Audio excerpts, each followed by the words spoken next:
Die est une ville très connue pour plusieurs raisons. D'abord, elle fait un excellent vin blanc mousseux naturel qui s'appelle la Clairette. Et à ce titre-là, c'est connu dans le monde entier.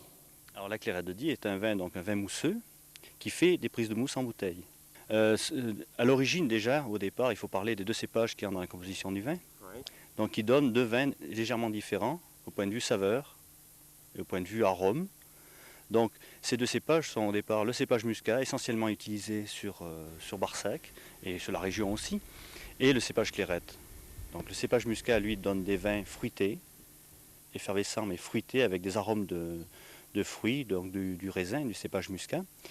Et la Clairette donne des vins beaucoup plus secs, en vinifie ces cépages en vin blanc sec.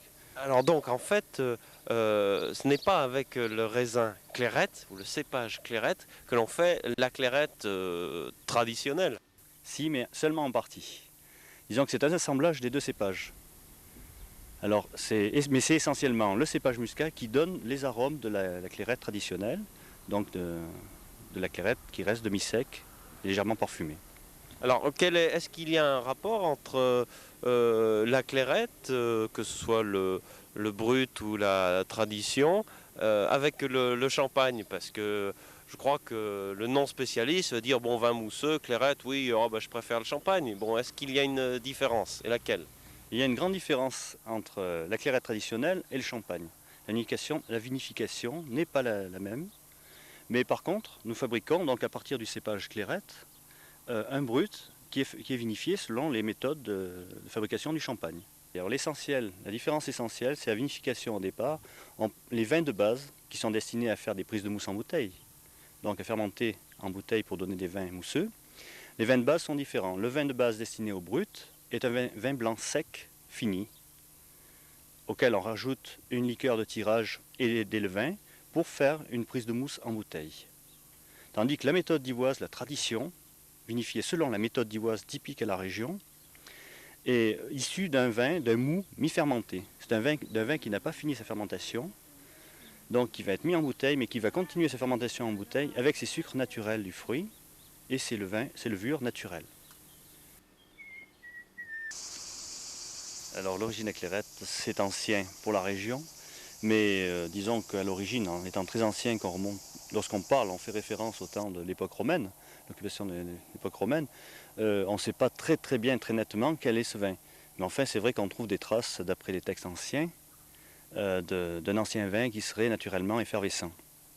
Donc on fait la relation entre le vin qui se fait aujourd'hui et qui s'est fait depuis plusieurs siècles, ici, au moins sur Barsac et dans les villages alentours, entre ce vin dont on parlait Pline l'Ancien et le vin qui se fait donc maintenant. Par contre, pour ce village et pour d'autres alentours, et notamment pour Barsac, on trouve des maisons très anciennes, qui datent de déjà au moins 3 siècles, dont on retrouve vraiment des traces claires, disons précises, avec des textes, qui sont des livres de comptes de différentes maisons. Et c'est dans ces livres de comptes qu'on retrouve les traces réelles du vin et de vente de vin sur la région. Die, c'est connu aussi parce qu'il y a de magnifiques sites à proximité du Vercors. Les alpinistes, les randonneurs s'y donnent à cœur joie. Et puis c'est connu aussi, mais là il faut le dire des spécialistes, parce que c'est une ville romaine importante, un centre religieux important à l'époque gallo-romaine, et une ville qui a eu une grande importance au Moyen-Âge puisqu'il y a un évêque depuis 325 et qui a été un des foyers du protestantisme à partir du XVIe siècle. Donc une ville qui a un passé assez important et assez extraordinaire même. Alors c'est dans une grande combe, une grande vallée, une des plus belles des Alpes du Sud, entourée de montagnes qui ont de 1000 à 2000 mètres en gros. Dans un décor, donc, un amphithéâtre, comme disaient les gens du XVIIe siècle, un amphithéâtre de montagne. Le drame de Die, c'est que la ville est restée en place. La ville s'est entourée de remparts vers la fin du IIIe siècle ou le début du IVe, et comme elle est in situ, comme on dit dans une langue morte, les monuments sont plus ou moins enfouis. Alors l'amphithéâtre, on le connaît puisqu'on a une épitaphe de gladiateurs, on a des curateurs des jeux, curateur ça veut dire en latin administrateur en gros, on a des administrateurs des jeux, on connaît bien ces choses-là, on sait où est l'amphithéâtre, mais on ne l'a plus revu depuis 300 ans. Alors il y a donc toute une partie qui a disparu, le forum on subodore, on devine l'endroit où il est mais personne ne l'a vu, et une bonne partie donc de la ville est dans le sol, ce qui pose des problèmes d'urbanisme quelquefois assez aigus, voire douloureux. En revanche, alors, on a la chance d'avoir ces remparts qui ont entouré la ville à la fin du IIIe siècle, au début du IVe. Ils sont en ruine, mais il en est conservé d'importants morceaux. Et c'est un bel exemple qui n'a pas encore été bien étudié de l'architecture militaire de la fin de l'Empire romain. Et dans une de ces portes fortifiées, les ancêtres d'Iwa ont eu la bonne idée de transporter la voûte d'un arc plus ancien, qui avait été élevé vers peut-être le milieu du IIIe siècle. Alors, ils ont transporté toute la voûte dans une porte fortifiée du IIIe ou IVe siècle. Et c'est cette fameuse porte Saint-Marcel.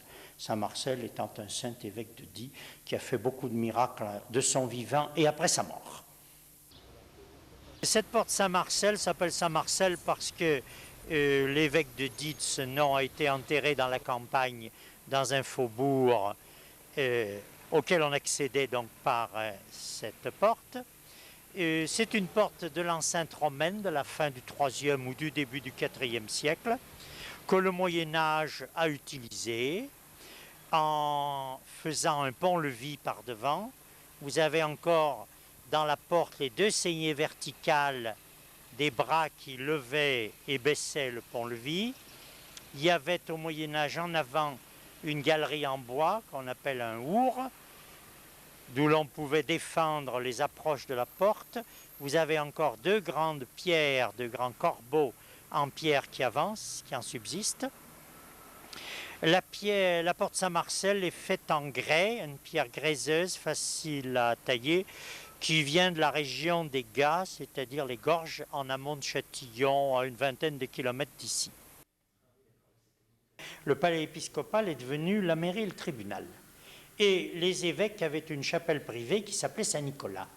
Et ici, nous sommes dans la chapelle Saint-Nicolas, qui a été restaurée il y a une trentaine d'années, très intelligemment et très bien, et qui contient beaucoup de choses. Il y a l'architecture, la voûte, les arcs de décharge, l'entrée, l'emplacement du sanctuaire, des papiers peints du début du XVIIIe siècle qui sont un ensemble remarquable, et il y a surtout un beau tapis d'autel. L'évêque a fait faire comme tapis d'autel une mosaïque qui est datable à peu près du milieu du XIIe siècle. Et ce qui est intéressant, c'est qu'à cette époque, l'art roman est en plein essor dans la vallée du Rhône, dans la moyenne vallée du Rhône. C'est l'époque du porche de la cathédrale avec ses chapiteaux, c'est l'époque de cette mosaïque, c'est l'époque de beaucoup de petites églises romanes de la campagne dans le Diois et dans la vallée du Rhône. Alors la mosaïque elle-même est à la fois très belle et très compliquée. Les cubes et les marbres sont évidemment empruntés à des monuments romains, mais le motif est un motif chrétien. Vous avez l'axe du monde, l'étoile polaire, et tout autour les 4 fleuves qui arrosaient le jardin d'Éden, ce jardin de l'humanité primitive où Adam et Ève avaient été mis dans leur simplicité, leur pureté originelle. Vous avez 4 têtes de fleuves qui coulent en direction de points cardinaux, les 4 fleuves qu'on trouve dans le récit de la Genèse au début de la Bible, l'Euphrate, le Tigre, et 2 autres plus difficiles à trouver, le Fison et le Géant. Et ces fleuves irriguent toute la terre. Donc cette mosaïque est une espèce de vision de l'univers, un univers très symbolique, comme on l'imaginait au XIIe siècle, et c'est l'eau qui fait vivre tout l'univers. L'eau qui fait vivre les poissons de la mer et les algues, l'eau qui fait vivre les plantes, les arbres sur lesquels se posent les oiseaux du ciel, l'eau qui fait vivre les animaux terrestres, les animaux d'eau douce, il y a une très belle écrevisse, et vous avez aussi une très belle femme poisson. La femme poisson est un être très fréquent au XIIe siècle. On en a beaucoup à dire de ces femmes poissons, qui sont l'interprétation de très très vieux motifs. C'est évidemment une œuvre assez complexe et intéressante. Et on n'en a pas beaucoup de ces œuvres-là, de ces mosaïques romanes du XIIe siècle en France. Il y en a quelques-unes, on en trouve quelques-unes maintenant, mais c'est quand même quelque chose de rare. Et ici, dans cette chapelle Saint-Nicolas, elle est en place. Elle a traversé la Révolution.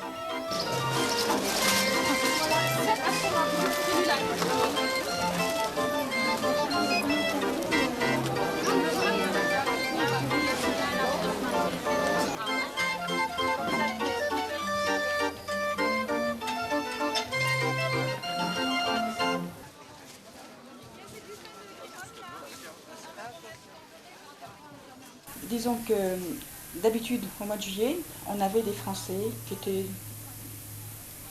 ce qu'on appelle le français moyen, mais qui est donc le français moyen qui a quand même un peu d'argent à dépenser, qui était quelqu'un de positif pour le Divois, c'est-à-dire qui dépensait son argent, qui ne regardait pas spécialement à la dépense. Mais là, ce qui se passe en ce moment, c'est que le français moyen, en principe, maintenant descend sur la côte, et nous, ce que nous avons récupéré, c'est la clientèle hollandaise. Et la clientèle hollandaise, bon, c'est très bien, on a des pleins campings, c'est très agréable, il y a beaucoup de monde en ville, mais ce ne sont pas des gens qui font travailler, qui font marcher le commerce. Alors pourquoi est-ce qu'ils ne font pas marcher? Je pense que ce sont... On dit qu'ils viennent avec leurs provisions, ça je me refuse à le croire parce que c'est pas vrai, c'est pas possible. De toute façon, quand on parle avec des gens de certains campings, ils nous disent qu'ils achètent leur vin, qu'ils achètent plein de choses ici.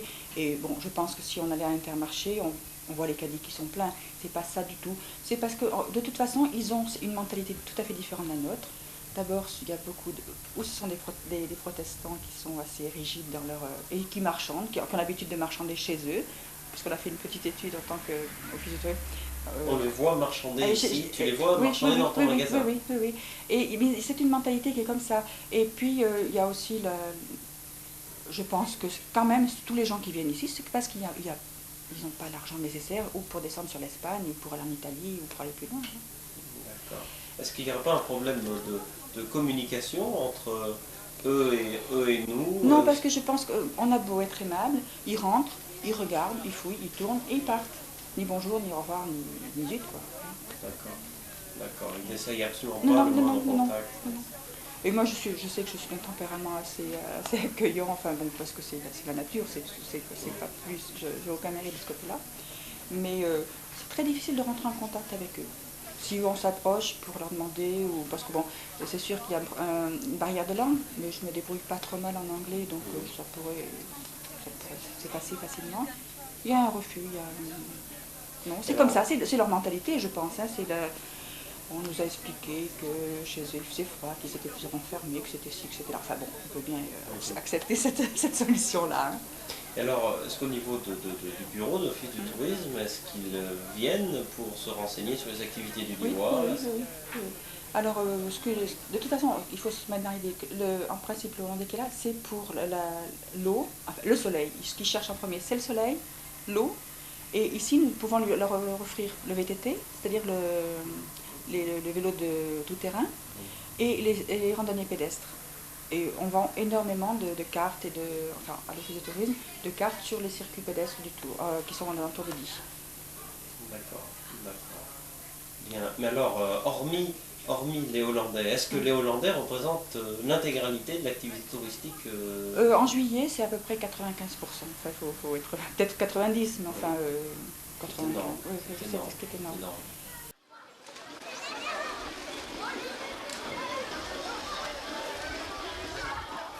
En fait, la plupart des gens qui viennent là sont des familles. Ils restent environ entre 15 jours et 3 semaines. Il y a 85% de Hollandais qui ont au moins 2 ou 3 enfants chacun, donc qui restent 15 jours. Le reste, c'est des Danois qui restent 2-3 jours pour des randonnées pédestres, et puis les Français qui viennent de passage pour descendre sur la Côte d'Azur. Et en fait, bon, c'est plutôt réservé aux familles ici, quoi. Parce qu'ils viennent ici pour le calme et la piscine pour les enfants, quoi, en fait.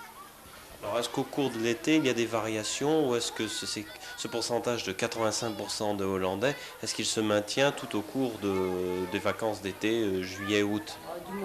Du début juin à la fin, même maintenant, jusqu'à mi-août, il y a encore des inscriptions hollandaises. À partir du 15 août, c'est les Français qui viennent, quoi. Mais en fait, du 2 juin au 15 août, c'est pratiquement que hollandais. Donc les Hollandais, vous dites qu'en moyenne il reste une quinzaine de jours. Que recherchent-ils ici? Que font-ils? Ils viennent ici, bon, déjà parce que c'est calme, que c'est près de la ville. Ils adorent le paysage, ils aiment beaucoup le paysage, le soleil et la piscine, en fait. Est-ce qu'ils viennent plus particulièrement d'une certaine région de Hollande?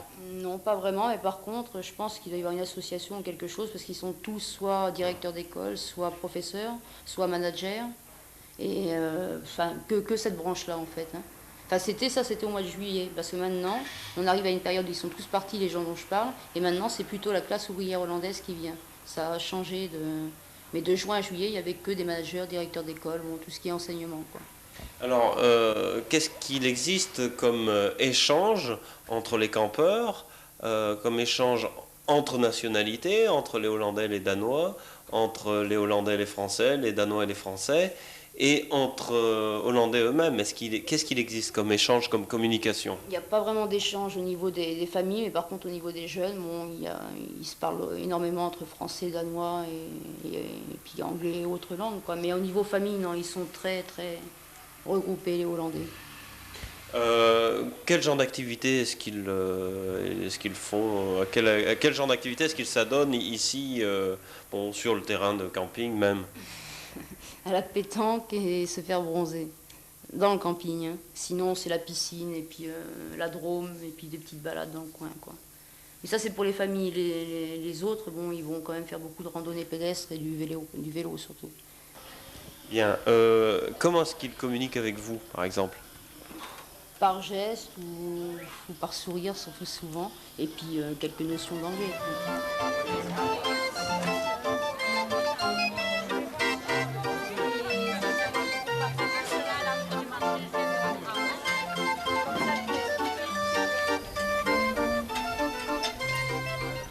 Je suis installé ici enfin, mes grands-parents depuis des générations.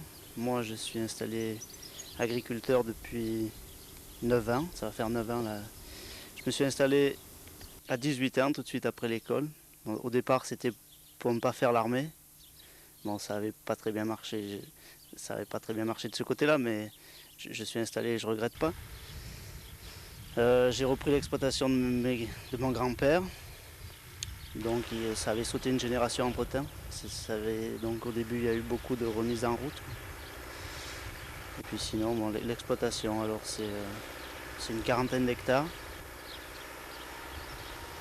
Répartis une partie en vigne, une partie en céréales, une partie en lande pour les brebis. Et puis le reste en foin pour la nourriture de l'hiver des brebis. J'ai un troupeau de 150 brebis qui va passer à 300 l'année prochaine. Voilà, c'est à peu près tout. Qu'est-ce que tu as changé dans les pratiques de ton grand-père, dans le type de culture, type de travail que ton grand-père faisait par rapport à ce que tu fais maintenant? Je dirais que c'est dur à comparer, quoi, parce que c'était l'exploitation de mon grand-père, mais à la fin, il avait 70-75 ans, quoi. Donc il maintenait l'exploitation, c'était plus du maintien que de l'exploitation vraiment, quoi. Lui il savait que je voulais revenir à la ferme, donc il gardait le maximum et il faisait le maximum, mais il n'y avait plus de vignes, donc c'est-à-dire que j'ai dû replanter toutes les vignes. Il y avait un troupeau, ouais, si le troupeau était encore bien, mais tout ce qui était matériel, c'était plus d'époque, quoi. Donc jusqu'à maintenant, en fait, j'ai fait qu'investir dans du matériel, dans des plantations de vignes. J'ai emprunté à peu près 600 000 francs depuis que je suis installé. Ouais. Et alors, est-ce que tu as senti que tu étais aidé ou au contraire de grosses difficultés pour pouvoir emprunter et faire le minimum pour redémarrer. Non, non, moi je me plains pas trop, quoi. C'est très très dur à rembourser, oui, ça oui. Mais je vais expliquer après pourquoi c'est dur. Mais en fait, les banques, on a des taux. D'abord, on a une aide au démarrage. En plus, on a des taux qui sont des taux réduits, quoi. Tous nos emprunts sont à taux bonifiés, donc c'est quand même, on a la vie facilitée, quoi. Par contre, c'est très très dur parce que quand on plante des vignes, un exemple c'est le plus frappant, quoi. On plante, il faut déjà 4 ans avant que la vigne produise, et après il faut encore 2 ans avant que la cave paye. C'est-à-dire qu'on plante, il faut à peu près 60 000 francs à l'hectare, et de 6 ans, on n'a pas d'argent, quoi. Pas de rentrée d'argent. Alors justement, quelle superficie de vigne est-ce que tu as planté et que fais-tu de ce raisin?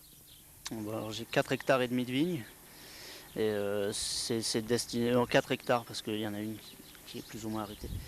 Et c'est tout pour la cave coopérative. Je livre le raisin à la cave coopérative qui fait de la clairette. Et tu parlais aussi de céréales, de fourrage? Céréales, fourrage, oui. Céréales, je dois avoir 22 hectares, 22-23 hectares de céréales et le reste en fourrage pour les réserves d'hiver pour les brebis. Bon, et alors avec les autres agriculteurs de la région, comment ça se passe? Est-ce que le nombre d'agriculteurs diminue toujours de façon dramatique? Quel type de personne devient agriculteur ou reste agriculteur ici dans la région? Oui, je pense qu'il diminue, hein. En fait, bon, il diminue.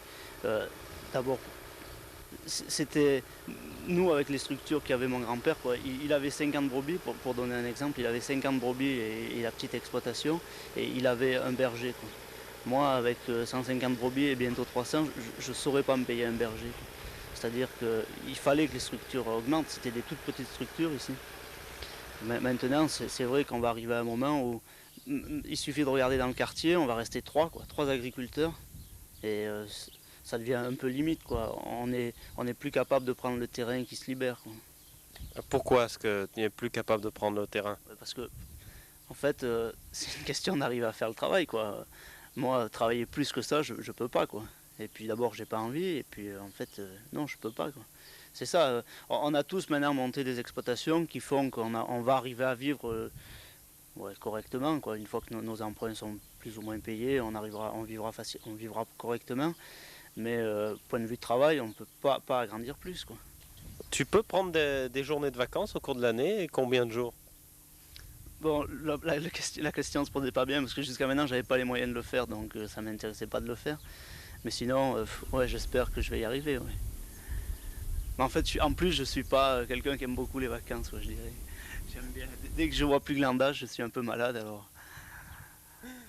Très bien. Bon, alors, autre facette de l'élevage, donc les moutons. Tu me dis que tu as un troupeau de 150, que tu veux le passer à 300. Quels sont les problèmes que l'on rencontre lorsque l'on veut faire des troupeaux de moutons? Quels problèmes, quels avantages? Les problèmes, c'est déjà un problème de disponibilité, quoi. Il faut des bêtes, il faut y être tous les jours. Enfin, tous les jours, nous, maintenant, on arrive, pendant 3 mois, elles sont en estive, donc on n'a pas ce problème-là pendant l'été. Sinon, le reste de l'année, c'est tous les jours, il faut y être, quoi. C'est quand même un gros problème. Bon, sinon, les avantages, c'est que ça permet de valoriser des surfaces dont on ne pourrait rien faire, quoi. Il y a autour des hectares de landes où on ne ferait rien d'autre que mettre des brebis, quoi. C'est pas mécanisable, c'est des parcelles très en pente. Bon, sinon, ça permet aussi, bon, dans une période comme maintenant où les céréales se vendent mal, ou pas à un prix qui permet de valoriser son travail et l'investissement qu'on a eu dessus, le fait de transformer avec de l'élevage, ça permet quand même de valoriser ça, quoi. Valoriser les céréales, valoriser des surfaces dont on ne pourrait rien faire, quoi. Et alors, ces brebis, qu'est-ce que tu en fais? Est-ce que c'est le lait que tu vends ou est-ce que c'est la brebis elle-même lorsqu'elle a fini sa vie? C'est ni l'un ni l'autre. Disons que j'ai un troupeau de 150 brebis, et une fois par an, elles font des agneaux et je vends les agneaux. Je ne vends ni la brebis, ni la laine, ni le lait. Donc c'est des agneaux qui sont destinés à quoi? À la boucherie. Enfin, une grosse partie, tous les mâles sont destinés d'office à la boucherie. Et pour les femelles, j'ai l'avantage d'avoir un troupeau, une race assez nouvelle qui a été faite par l'INRA il y a une dizaine d'années.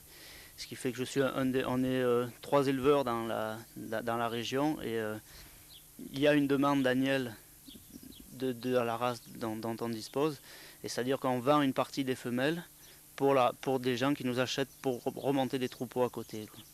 Ça nous permet à nous de vendre nos femelles beaucoup plus que ce qu'on les vendrait à l'abattoir, quoi. Très bien. Et tu fais aussi partie du conseil municipal de Die, je crois.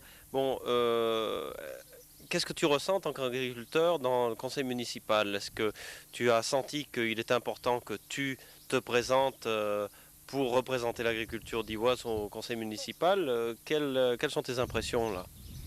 Non, j'ai vraiment l'impression que l'agriculture, pour une ville comme Die, représente de moins en moins, quoi.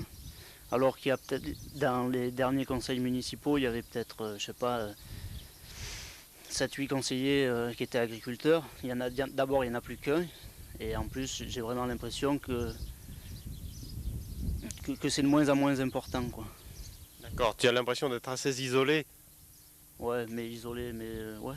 Enfin, pas isolé, mais c'est pas moi qui suis isolé parce que je suis agriculteur, mais je suis isolé parce que l'agriculture est de moins en moins importante pour le Diois, quoi. Est-ce que tu es très inquiet pour l'agriculture dans le Diois? Je sais pas, en général, comme ça. Ouais, en fait, il y a un peu deux régions différentes, quoi. Il y a tout le noyau qui est dans l'aire d'appellation de la Clairette, qui, si la cave marche bien, on continuera de tourner, parce que la cave, c'est quand même, la Clairette est rémunératrice. Mais il y a tous les alentours où, en fait, toute la partie du Diois qui n'est pas dans la zone d'appellation de la Clairette, où les gens faisaient de la lavande, mais la lavande ça marche pas très bien, où les gens faisaient des brebis, mais la vente de l'agneau, c'est pas, les prix sont en baisse, donc les gens s'en sortent de moins en moins bien. Toutes ces zones-là où vraiment ça sera dur, quoi. On sent bien que ces gens-là, ils vivent pas, par rapport au travail qu'ils font, ils vivent pas bien, quoi. Alors, est-ce que tu as une idée de ce qui pourrait être fait de façon plus ou moins urgente pour permettre à l'agriculture non seulement de survivre dans le Diois, mais en fait de vivre, de bien vivre, puisqu'on en a quand même besoin? Ouais, je sais pas. Mais pour beaucoup de gens, c'est le tourisme, mais moi, je ne suis pas trop d'accord, quoi. En fait, c'est deux métiers différents, quoi. Bon, moi, je suis pas camping à la ferme, des gîtes, chambres d'hôtes, tout ça. Bon, c'est bien, mais je sais pas, c'est pas de métier. C'est plus les gens choisissent de faire un gîte parce qu'ils vivent pas de l'agriculture, mais ils n'arrivent pas bien à vivre de l'agriculture. Mais si on choisit d'être agriculteur, on n'est pas. Enfin, moi, je sais que j'ai pas envie d'accueillir des touristes chez moi, quoi. C'est pas mon boulot, quoi. Et alors que la solution qui a été préconisée pendant un moment, c'était justement de faire du tourisme pour arriver à vivre en faisant de l'agriculture, quoi. Leur vie, c'était la vie d'autrefois, et ça, c'était vraiment une vie ça n'a pas changé beaucoup dans des âges, dans le siècle, hein. Et nous, en venant d'Amsterdam, plein d'idées nouvelles sur la vie, sur vivre ensemble avec des autres gens, refaire un fait. Les gens, en fait, étaient surtout, bon, à Vachères, les gens étaient contents, mais j'ai entendu souvent des réactions des gens qui étaient vexés qu'on venait. Pas parce qu'on prenait leur terre ou leur place, mais parce qu'on avait de bonnes positions dans la vie, on gagnait de l'argent, et on était si fous de venir ici se crever dans des trous perdus comme ici. Parce que pour eux, ce sont des vers de terre, ils sont des esclaves de terre, ils sont moins que les vers, ils ont que à gratter le sol tout le temps. Et ils disent, le grand rêve de presque tous les gens ici, c'était que leurs enfants n'étaient pas dans l'agriculture. Il était une famille de 10 enfants ici à Vachères, et quand on est venu, le 10e justement, heureusement avait trouvé une place dans une boîte à Cray. Et alors il était sauvé, il n'avait pas besoin de travailler encore la terre. Et là, dans cette mentalité, ils viennent des gens d'ailleurs qui ont de bonnes positions, qui peuvent se permettre d'acheter quand même des maisons, des terrains, de ne pas gagner de l'argent la première année, etc. Qui vont faire comme eux et donner les preuves qu'on peut vivre de ça. Alors ça c'est pas c'est très difficile à assumer pour certains. Hein. Mhm. Surtout pour ceux qui ont envoyé leurs enfants ailleurs, qui ont quand même font ça avec un certain plaisir d'un côté, mais aussi un patrimoine est en train de se détruire. Et c'est ça, si tu me demandes qu'est-ce que c'est le DIY, je crois le grand problème, c'est qu'on vit dans une région où moi je dis toujours, c'est la fantaisie et l'énergie qui sont déjà longtemps partis. Ceux qui sont restés ici sont quelques originales et de caractère fort, mais sont beaucoup de gens qui ont au contraire pas de l'énergie ou la fantaisie d'aller ailleurs. Et si tu vas par exemple un village où ils sont encore pas mal de jeunes agriculteurs ici dans le coin, je peux te dire ils sont plus âgés que les vieux du coin. Parce ils ont pas de fantaisie, ils travaillent sans... parce qu'ils savent pas mieux faire autre chose. C'est souvent ça. Et ça, moi je trouve que on est dans une région où les gens sont profondément découragés. Ils se croient ridiculisés par tout le pays. Eux, ils sont les cons qui restent de faire ce boulot débile. On a assistés, et ça c'est une mentalité qui est très difficile à casser. Hein. C'est pour ça aussi quand nous on est venu, on a commencé de faire le fromage de chèvre et on est allé au marché. Les gens ici ils vendent leur lait à la laiterie des Crêts et c'est eux qui font le fromage. Mais dans un coin ici, pour gagner la même chose avec le lait vendu aux laiteries ou faire de fromage vendu par toi-même au marché, tu dois avoir le double de troupeau. Et avoir un troupeau de 60 bêtes ou 120 bêtes dans un coin ici, c'est une grande différence. Parce que si tu as 120 bêtes, il faut chercher de foin partout. Si tu as 60 bêtes, tu peux encore juste vivre de tes propres terres. Alors on est venu, on a commencé de faire le fromage et on a vendu sur le marché. Et moi, je m'ai toujours demandé pourquoi les gens n'ont pas fait. Parce qu'ils n'ont pas y pensé. Ça ne se faisait pas. On vendait à la laiterie. Et c'est aussi parce qu'ils sont dirigés vers ces directions par une politique sans fantaisie. Le grand problème, et là on vient sur le sujet à mon idée qui est le plus important et le plus intéressant, ces régions sont faites pour faire quelque chose de spécial. Et hélas, pour la politicien, pour la France, dans la politique d'aménagement du territoire, ils ne savent pas quoi faire avec un pays comme le nôtre.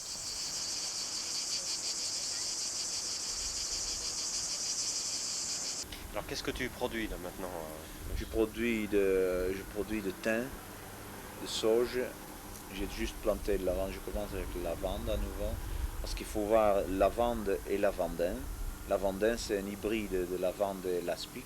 Mais le vrai plante ici, c'est la lavande fine qui pousse dans le naturel dans le coin et qui est le meilleur produit pour l'aromathérapie et pour le produit de santé. Et autrefois, il était beaucoup. Donc, si on va dans l'arrière-pays, ici, on va encore en distillation. Mais maintenant, c'est disparu parce que le prix était plus intéressant. Et justement, moi, j'ai trouvé un client anglais qui achète chaque année 200 kilos de lavande fine et qui veut bien l'acheter ici.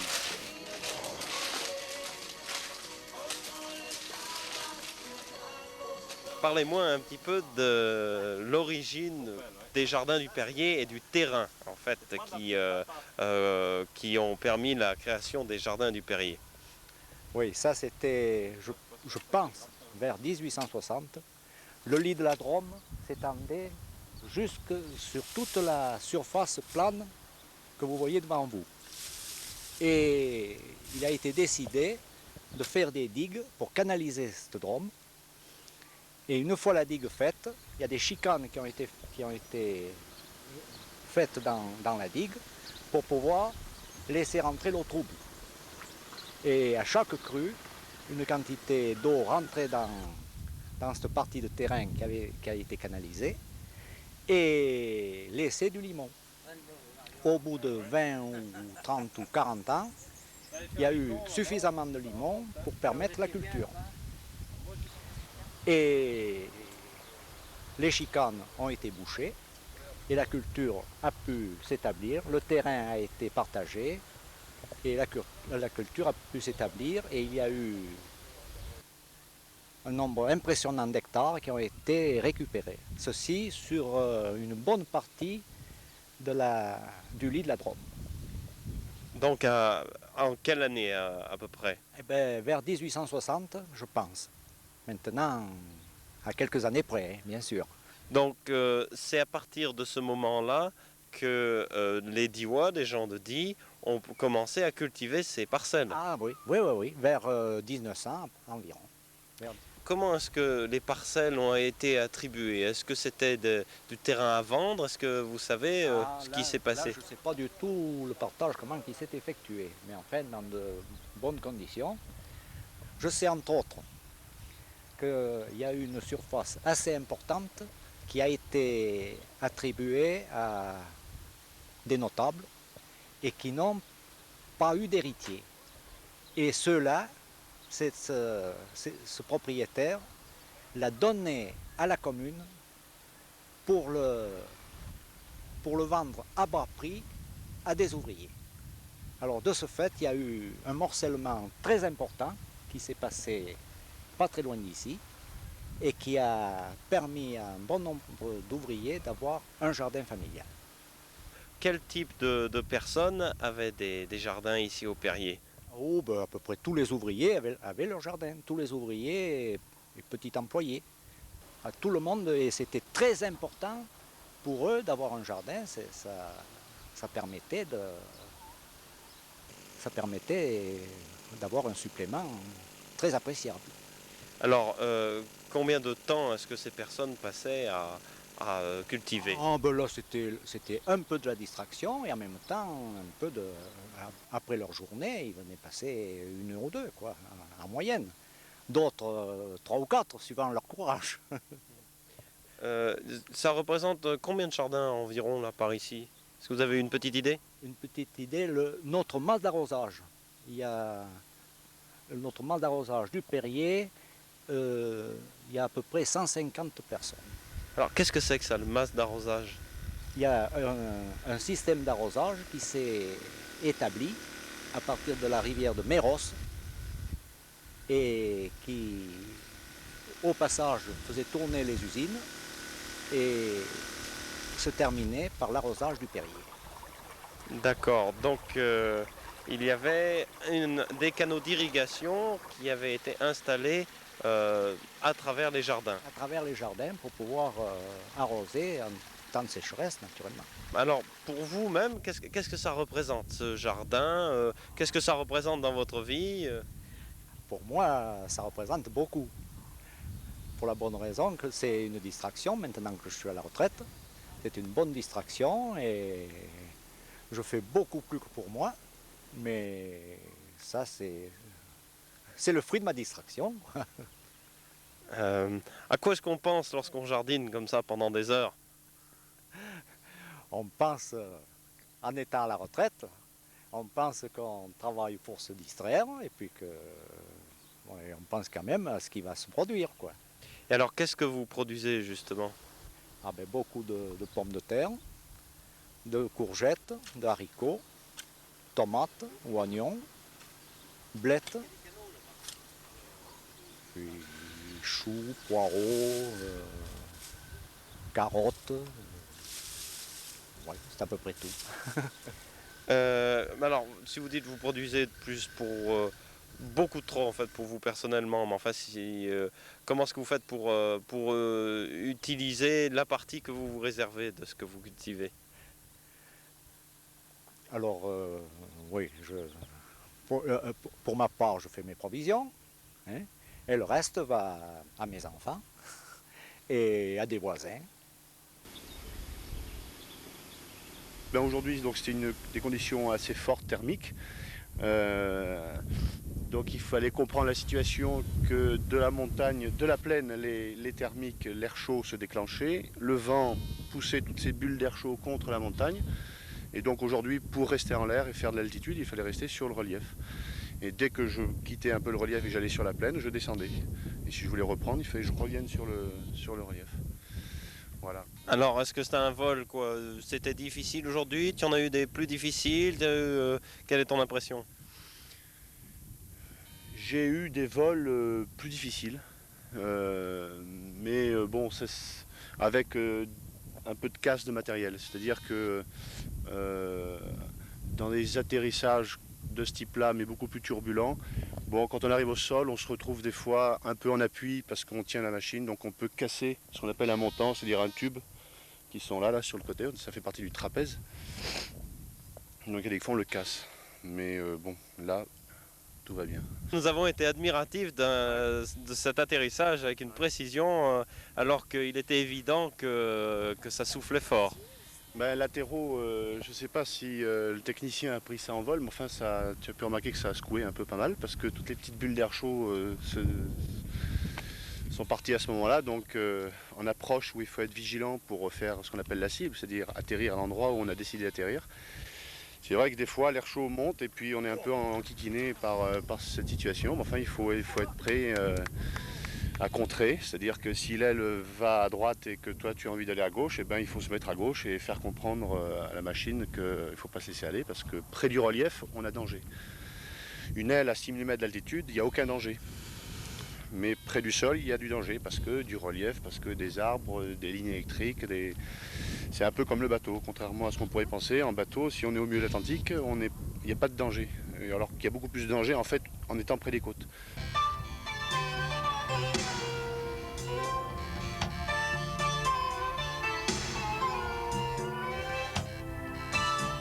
Radio Diois et la viabilité d'une radio locale privée dans une région comme la nôtre, c'est l'information locale.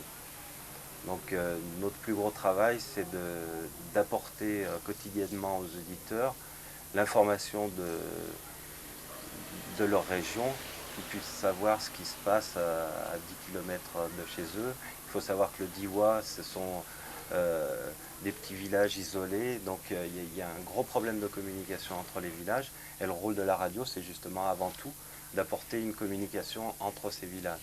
Je crois que, contrairement aux radios locales commerciales qu'on peut voir un peu partout en France, les réseaux musicaux où là on vend du disque, notre rôle est totalement différent, et il reste donc un rôle de communication locale avant tout.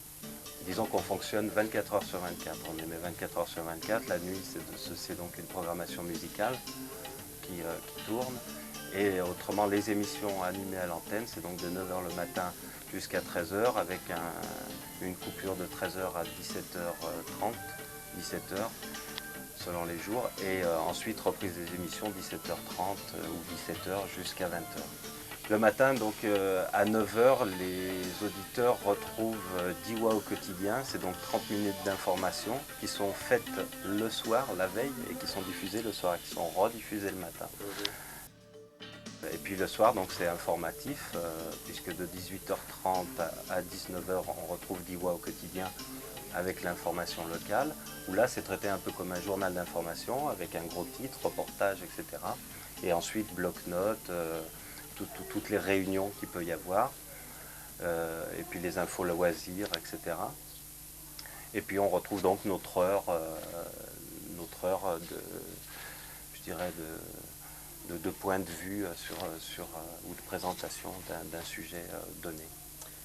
Et l'été, c'est important à souligner. Voilà, c'est ce que j'allais dire, parler de l'été. On a donc ce Diois quotidien en anglais, puisque le Diois est une région très touristique. On a mis cette année en place un créneau donc, de 30 minutes où l'information du Diois est reprise en anglais. Elle est plus orientée là pour les touristes hollandais ou anglais qui sont dans le Diois, pour les informer sur ce qui va se passer comme fête ou sur ce qu'ils peuvent pratiquer comme sport dans telle ou telle commune et ainsi de suite, les services qu'on peut leur apporter. Également, bon, les petites informations services, le taux de change de la bourse, etc., les heures d'ouverture des banques et ainsi de suite. Bien, est-ce qu'on peut envisager un développement de Radio Diois? On a 6 personnes qui travaillent ici, est-ce qu'on peut imaginer plus grand On peut imaginer un peu plus grand, oui. On travaille dans ce sens-là. À l'heure actuelle, bon, le Diois est une région avec beaucoup de relief, donc qui demande des infrastructures techniques importantes.